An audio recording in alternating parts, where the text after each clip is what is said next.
All right, welcome to Rethink. This is a special episode of Rethink. As you may be aware or may not be aware, it is Men's Mental Health Awareness Month. Yes, that is a mouthful. But Men's Mental Health Awareness Month is something that a lot of people do not highlight. It is not something that is talked about, spoken about, highlighted, etc. We see a lot of other things promoted. Yeah. But men's mental health is something that is not really considered. Do men even have mental health issues?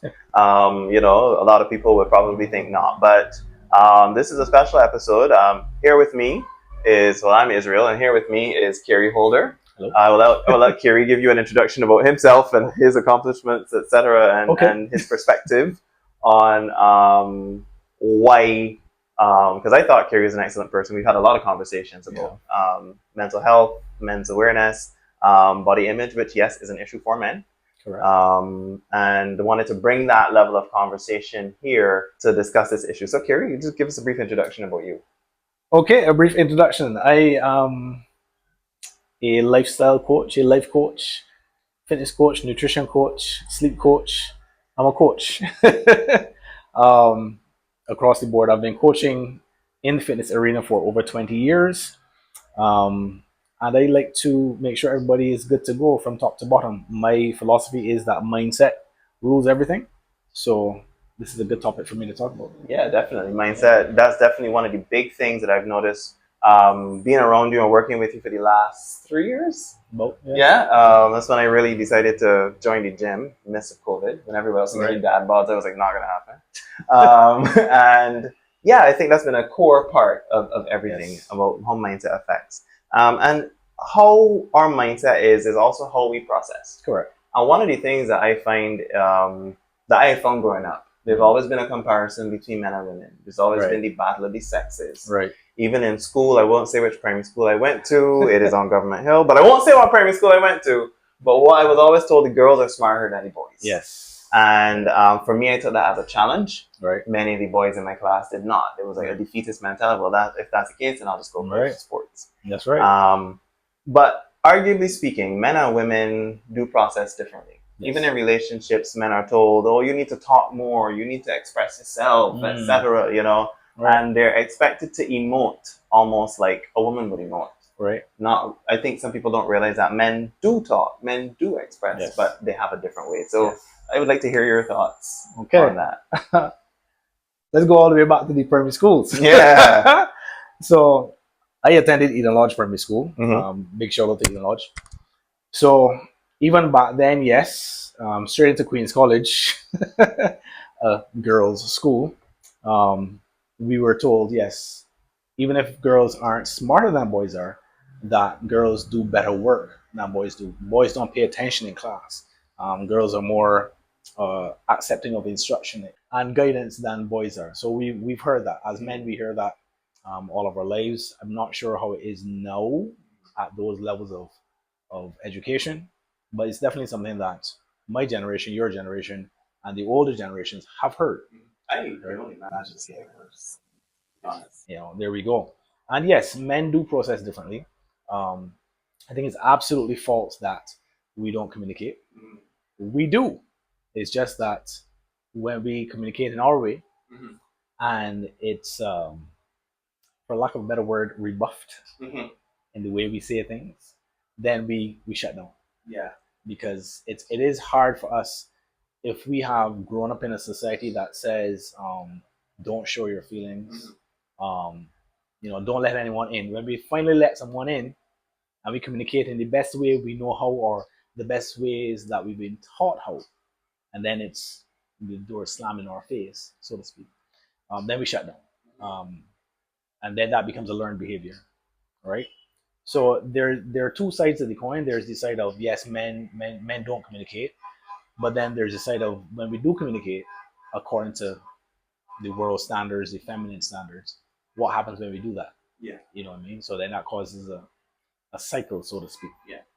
Because it's not what was expected. Correct. Yeah. Or if a man, sometimes too, if a man shows emotion, right? If a man cries, right? If a man, shows sadness or depression, etc. You hear people, "Man, what's wrong with you? Right. Man, you's a man." Right. And those sorts of things. How does that? What have you noticed? How have you noticed that that has an effect on it? Oh boy. Oh, we know this, but for the audience's sake, for the audience's sake. So let's talk about the crying part. When I was growing up, I'm gonna sound so old on this. when this is done, back in my day, um, we definitely had that in droves. Men don't cry, right? Are you crying for you soft? That kind of thing. So that expression of emotion, whether it be sadness, whether it be fear driven, whether it be pain, no, we were not allowed to pray. So much so when I went to university all those years ago, right? There was a young lady who we hung out with from Tanzania. From Tanzania. She said she has never seen her father cry. Wow. And she cannot ever be with a man after she has seen him cry. Wow. Ever.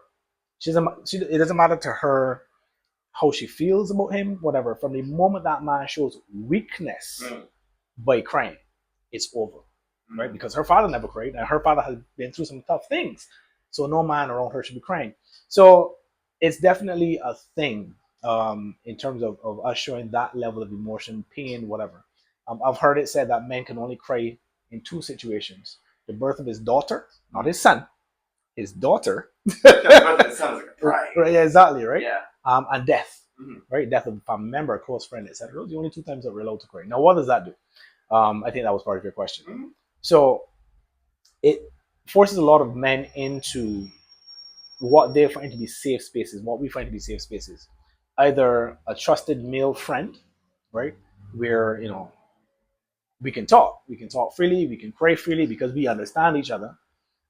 Or we find a safe space by ourselves, which more than not is the case, right? Men will hide in corners, literally hide in corners and shed a tear, go in a bathroom, etc.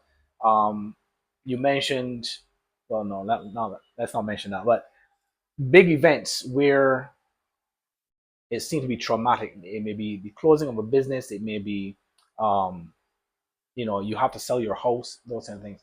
Men will bottle it up and then go somewhere else. Now we're going down the rabbit hole here because that pain, that grief, those emotions, so to speak, have to come out somewhere somehow.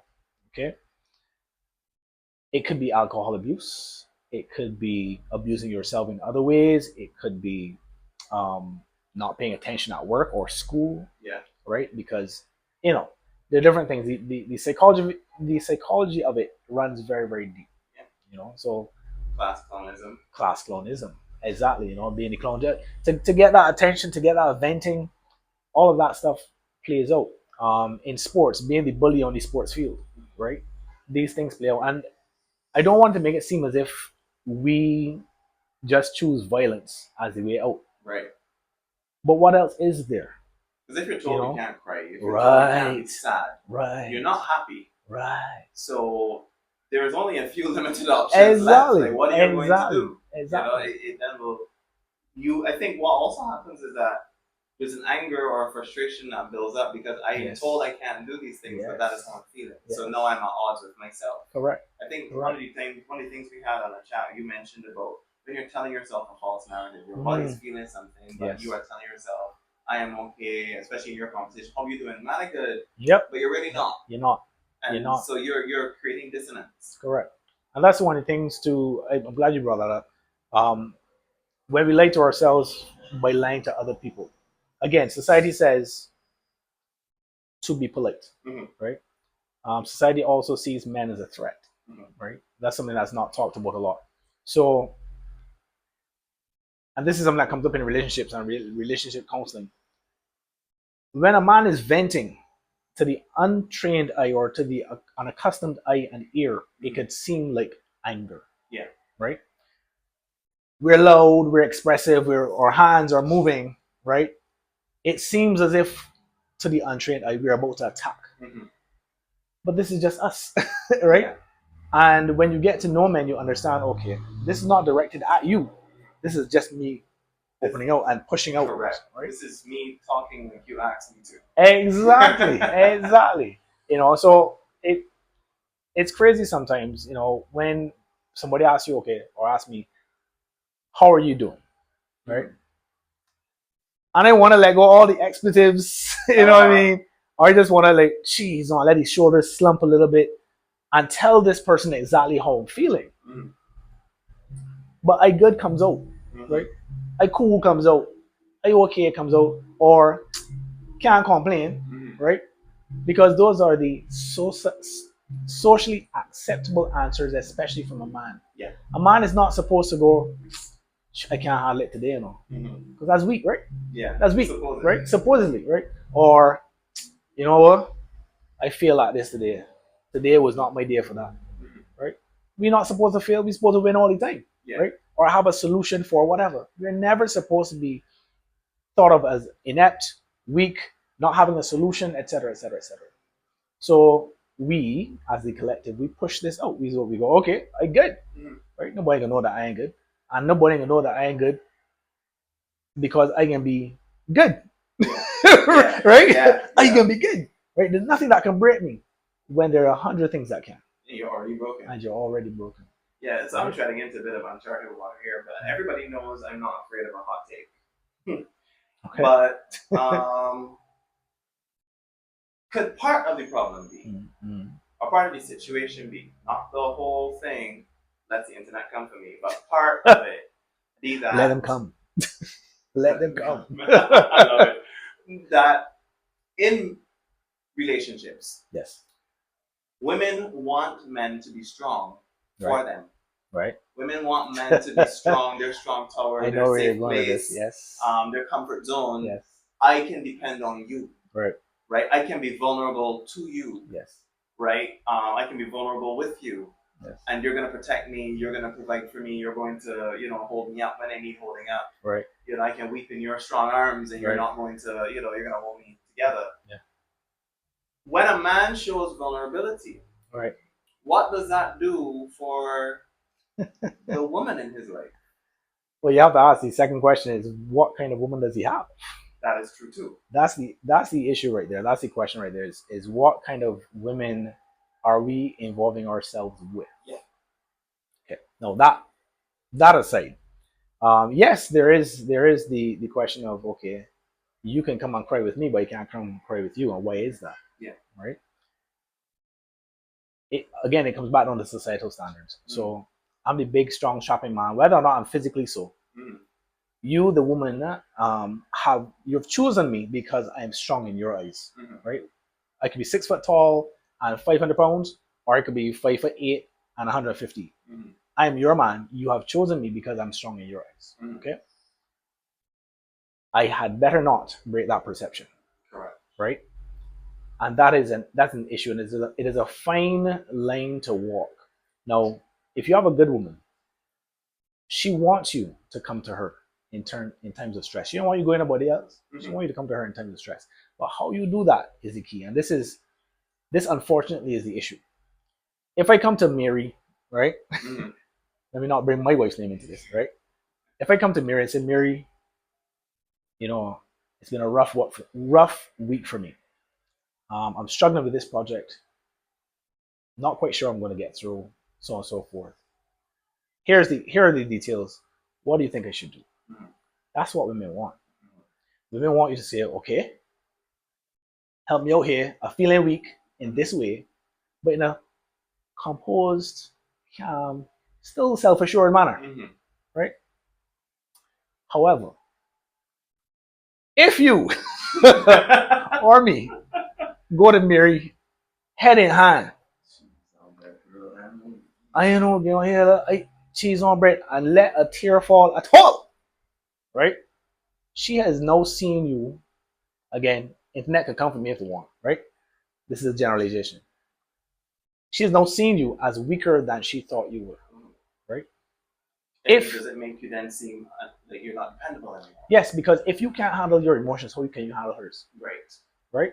If Mary goes off on a rant for whatever reason, right? If Mary's a ranting lady, because everybody's different, right? But she goes off on a rant and she's tearful or she's angry or she's upset about something. She's leaning on you to be that pillar. Right. But if you're showing her that there are times where this pillar has cracks. This pillar has cracks.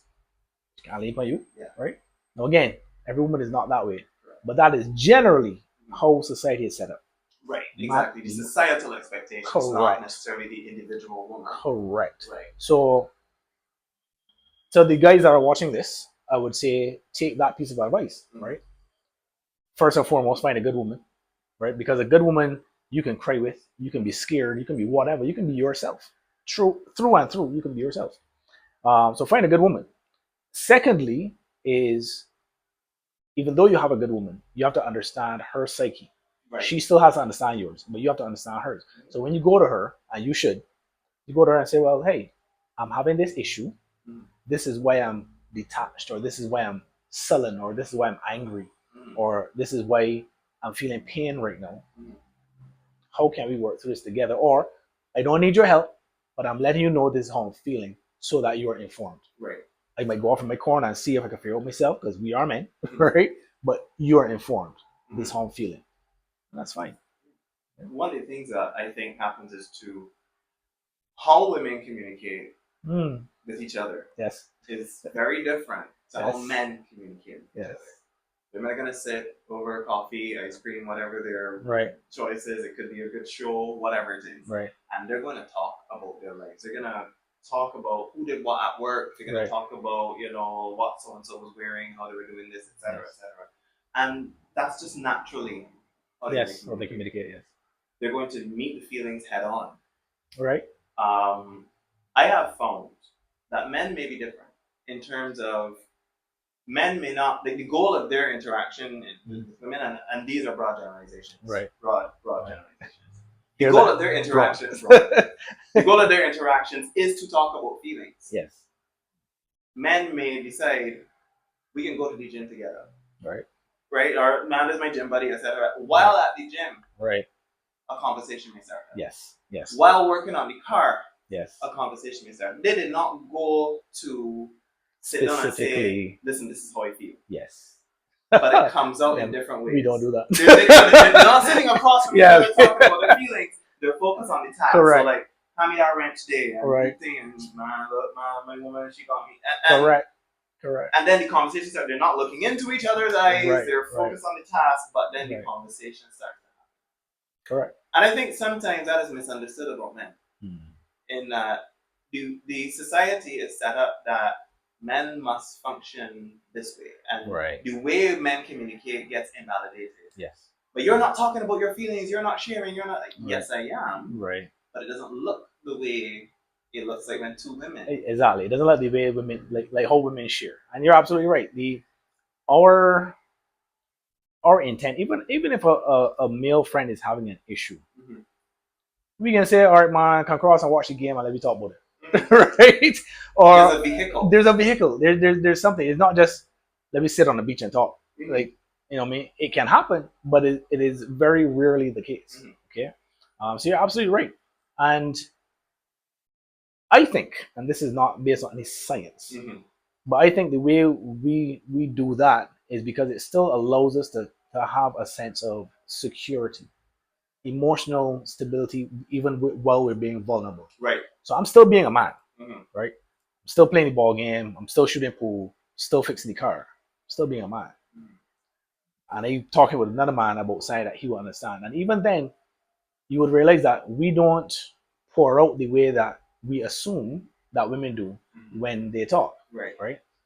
We have been privy to obviously women conversing and female conversations, but the deeper ones many of us have not been privy to. Right. Right. Yeah. So our understanding of that dynamic still is limited. But yeah, we don't talk like that. We don't talk over each other. We talk and listen. We talk and listen. We talk and listen. And all the while we're trying to find a solution. We don't vent for venting's sake. Right. Right? We don't talk just because we need to let something out. We talk because we're trying to find a solution. Yes. Right? And then therefore we talk to other guys about a specific problem at a specific time because we think they can offer some semblance of a solution. Right. And I think those are the differences between men and women in talking. And I think that's something that people need to understand when it comes to men's mental health. We are not just going to talk for talk's sake. Right. Right. I think that's one of the reasons why a lot of men don't go to psychologists or therapists. Right. It's because it's talking for talking's sake. Yeah. Right. It's like, Or it's just You how know they what I see it. mean? That's how they see it, right? Excuse me. It's not that that's wrong. I've had therapists over the past few years, etc. There's nothing wrong with it, but I'm just giving you that point of view. A lot of men just see it as But just gonna talk and anger happen. exactly, right? Whereas when you talk to your buddy, you think something happened. Cause he know me. Yeah. Oh, you know he know me. He understands the situation. There's a trust. Establish a relationship. Correct. That, you know, and it's like I'm not just gonna go to any friend. I'm gonna go to the friend. Yeah. That I trust knows this topic. Correct. And right. Can help me here. Correct. In this situation, right? Even if you don't think of that, like even if that's not your conscious thought, subconsciously it's subconsciously is how the decision making process happens. Absolutely. You know, absolutely. So, yeah. And speaking of subconscious, yes, there's a big topic that I think a lot of men don't talk about, don't realize drives decisions, and people think doesn't affect men. Okay. And that is body dysmorphia. Body yes. You know, yes. that is something that I think, you know, the world has come to the conclusion that all men are confident. Right. You know, men are fine, men are happy. Right. And you know, but there's this whole thing out there that, you know, women want this man who's 6 foot tall, 6 figures, and 6-pack abs, etc. 666. Yeah, you know, that is the 3 6s together. Biblically speaking, it never works out well, ladies. So that's right. Okay, all right. But yeah, they want that, right? They want the whole package. Right. What does that tell men? You know, when you see fitness influencers online, and you see them, everybody has a shirt off, everybody has, you know, the ripped abs, or posing calf muscles, the big chest, and whatnot. And we are aspirational human beings, yes. We want to see a standard that we want to reach. Yes. Also, though, how can that affect men in terms of recognizing, having confidence in who they are, where they are, what they have, and what they don't? Right. And that may just be okay. Okay. you press so many buttons there just now, right? The hornet's nest has been triggered. But let me talk about your body dysmorphia first. Maybe that's all we'll get, but we'll go there. So body dysmorphia for men specifically has been swept under the rug for many years. I won't give me my age too much. Well, I'm 46, right? So I finished university 20 plus years ago. Okay. To get to university, I wrote a paper on body dysmorphia for males, right? In order to get a government grant. Very simple paper. Sorry, no, I'm misspeaking. That's not the paper I wrote for that. I wrote a paper for sports and sports development in Barbados. That's why I got the grant. Okay. When I got to university, my first year, one of my end of semester papers was on body dysmorphia in that first year. So that's 20 plus years, right? All the way to 2024 now, and this is still happening, and it's still being swept under the rug. If you ask women what is body dysmorphia as it relates to men, well, first of all, what's body dysmorphia? Most people don't know. But when you talk about men and body dysmorphia and male body image, you're like, what's that? Does that even exist? You know what I mean? So the audience understands body dysmorphia is a skewed body image. When you look in the mirror and you want to be bigger, you don't see how much bigger you have become. That's one easy way of saying it. Okay, so you have been training, you were a skinny guy, you started training, you put on 10, 15, 20 pounds of muscle, and you look in the mirror and all you see is a skinny guy. Wow. Right? So you don't have a realistic perception it's of what you have. Totally gone. Right? Wow.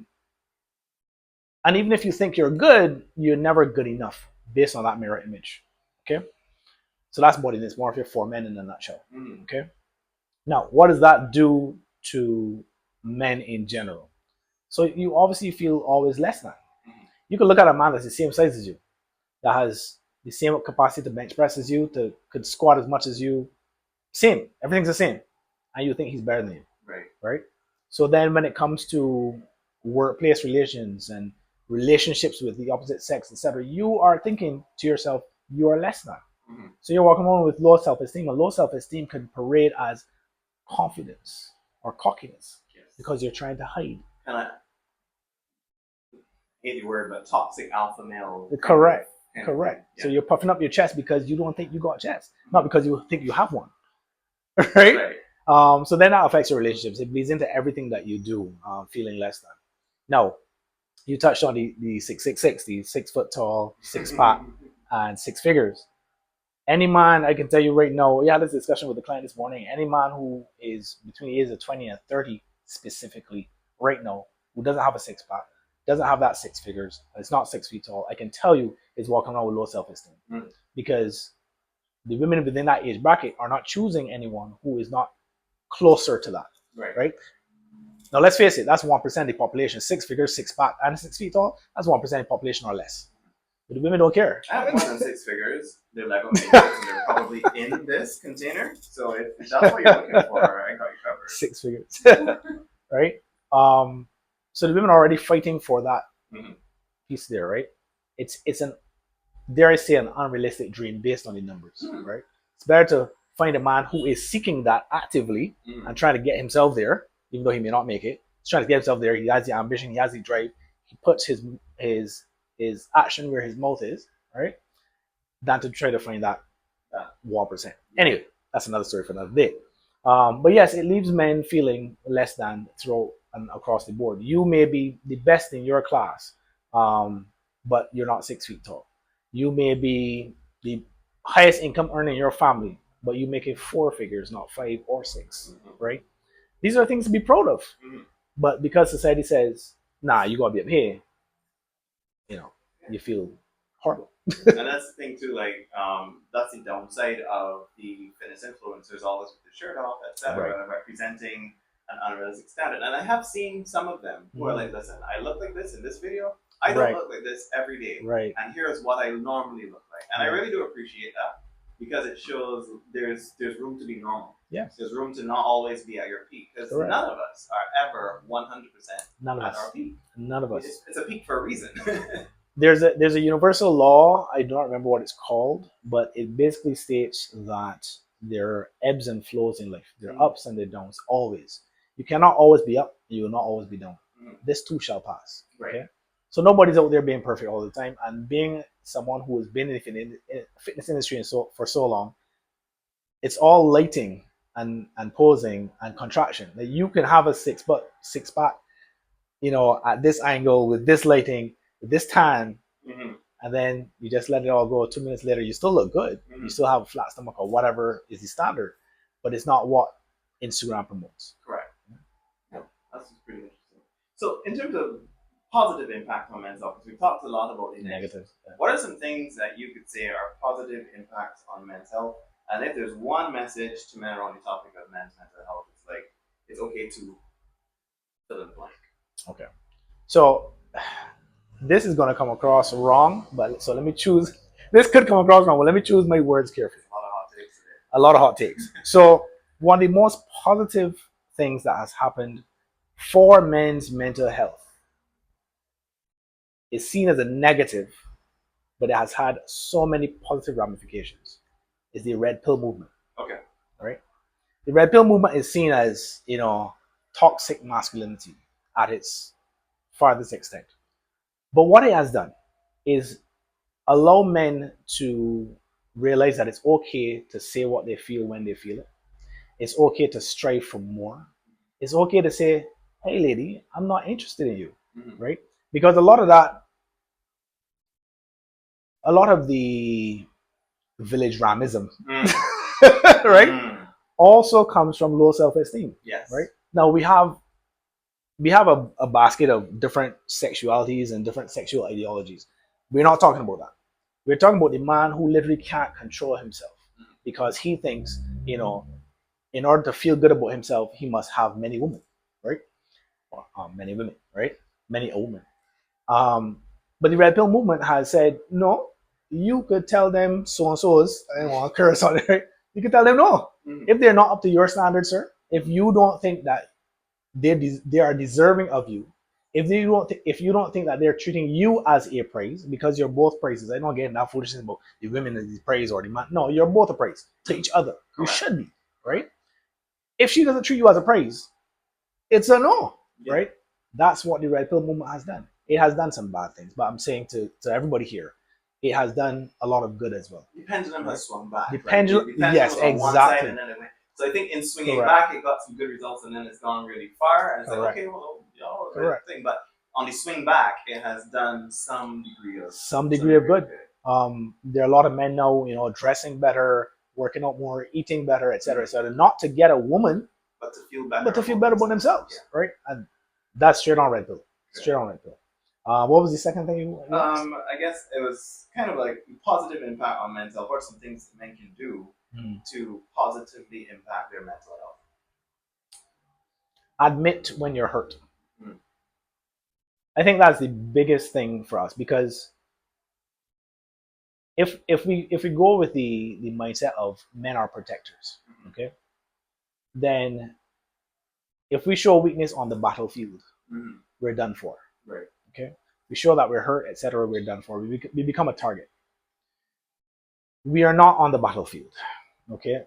We 99.9% of us have never held a gun, right? And we don't protect any country. Okay. So it is okay to say, hey, I'm hurt. I'm hurting.